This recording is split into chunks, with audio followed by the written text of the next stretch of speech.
Hello again, just me.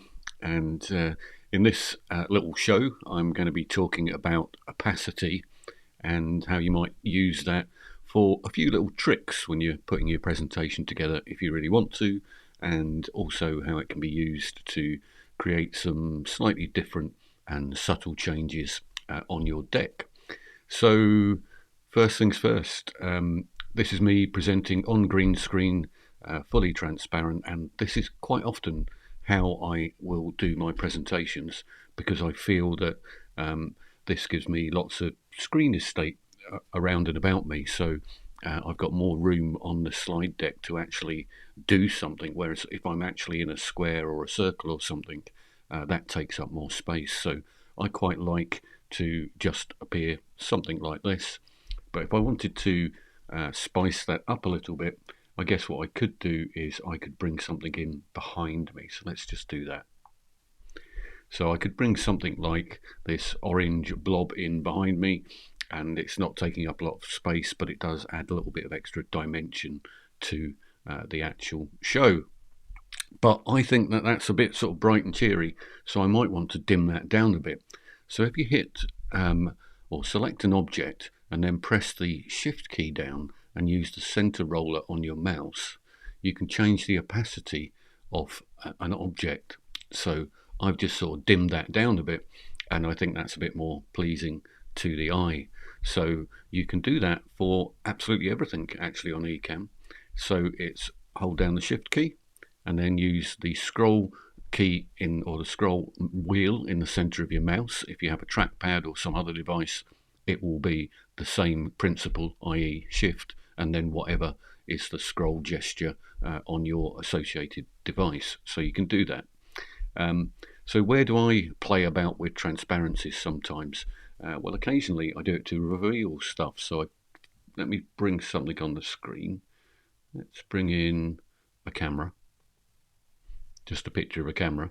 Now, if I wanted to cover that camera over, then I could cover it over with a semi-opaque blob. So I could have my square here, and that is just opaque over the top. So let me do the old shift and roll the little mouse about.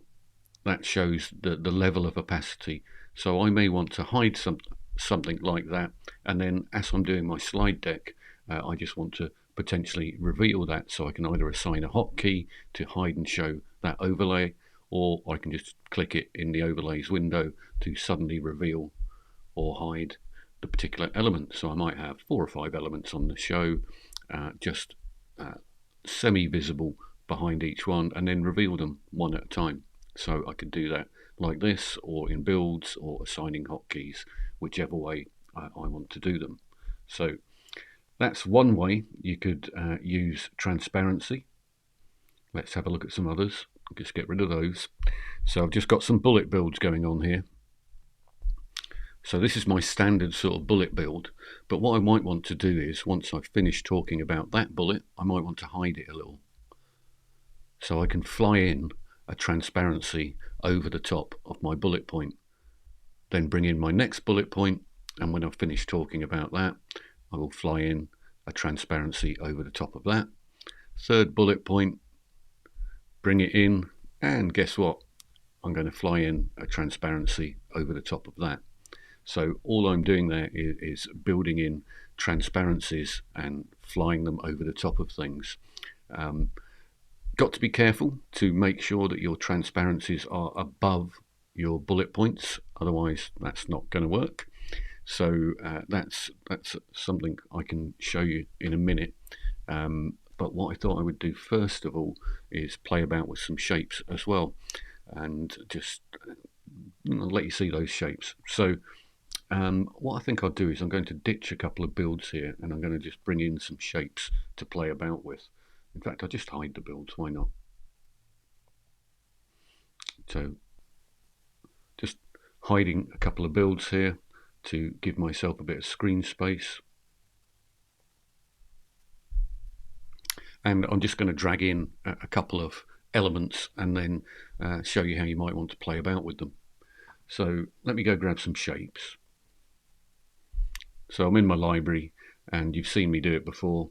So what I'm doing is here I'm grabbing a green bar out of my library and I'm dragging and dropping it onto my slide, and then I'm going to drag a white bar out of the library and drag it onto my slide, come back to my slide. So suddenly I've got my two bars that have appeared in here.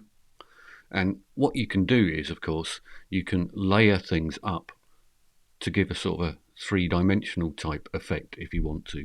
So I've just got one element over the other element and created something that's a bit 3D kind of effect. I can also then potentially, if I wish to do so, use that opacity thing again to give it an even more subtle shadow in the background. Now, because it's an opacity, it's going to have the effect of picking up your background color. So if it was yellow in the background, I would get a more yellowy green going on rather than a bluey green.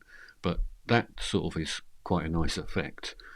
If I want to move these things around, if I put them into a folder, then I can move them around as a group, which is quite a neat little trick. So let's bring in another dot to emulate what I had going on above me. So I'm just going to go grab a dot into my shapes library, grab the green dot, and I'm just going to bring that and drag it back up onto my slide deck. Here's the dot, move that to wherever I want it to be and size it up.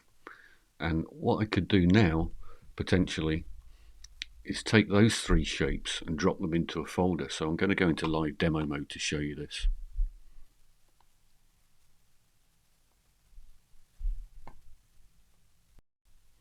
So live demo mode on, and if I scroll in over here, not with that one, Martin, this one, you can see what's going on in this scene. I've got all my builds and things like that. But what I'm going to do here is I'm going to go to the bottom of the scene, click on the final item and create a new folder. That new group folder, I'm just going to drag that up to the top. And then what I'm going to do is those items that I've just brought in a minute ago, go grab those and put them into that folder. And you'll see the little blue highlight there to show you they're getting dropped into that folder. And the only reason for doing that is that allows me to then move everything around as a group, providing I've hit the link button. So link them, use the little link icon to link that group together.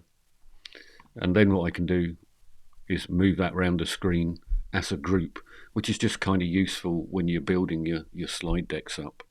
So let me zoom out again. You'd think I'd get zooming in and out correct, but not so. But so that would be the only real reason for doing that. Don't try and duplicate a group of things, it won't work. It will just duplicate one particular element in that group, which is a bit unfortunate. It would be nice if you could just duplicate everything. But you can get that sort of 3D effect. I'm now going to ungroup that and play about a little bit more to create effectively some different bullet point type bars. So that's too big, move that a bit smaller. So you can play about and add little elements in and create your own designs for these bullets. So I might even bring in a little bit of yellow in there as well. So if I go back to my shapes library and find the small, let's get that one. So I'm going to take that short horizontal bar and drop it into my slide again. So here's the yellow bar, and I might want to sort of stick that in there somewhere. But obviously what I want to do is move it behind some of the other elements and in front of some of the other ones. So drop it down like that, and I've now got something that looks quite funky, and it's in a group. So as we know, I can fly all of that in and out as a group, providing I've actually put the appropriate fly in, fly out for each different element. And in this particular case, I can't remember what I've done and what I haven't done. So you need to make sure that you put all your fly-ins in for each different element. And let me do, well, I could do that let me show you doing that a way which I think is easier to do it, which is to just use the hide and show elements to hide something, hide something, hide something, and I've got my green bar showing there, so I'm just going to check that that's flying in from the left, which it's not at the moment. So fly in from left, and then I can reveal that bar again, hide that bar again, reveal the next thing that I want to move in from the left. And really what I should do is put those builds in just as I'm bringing the shapes onto the slide. It's much easier that way.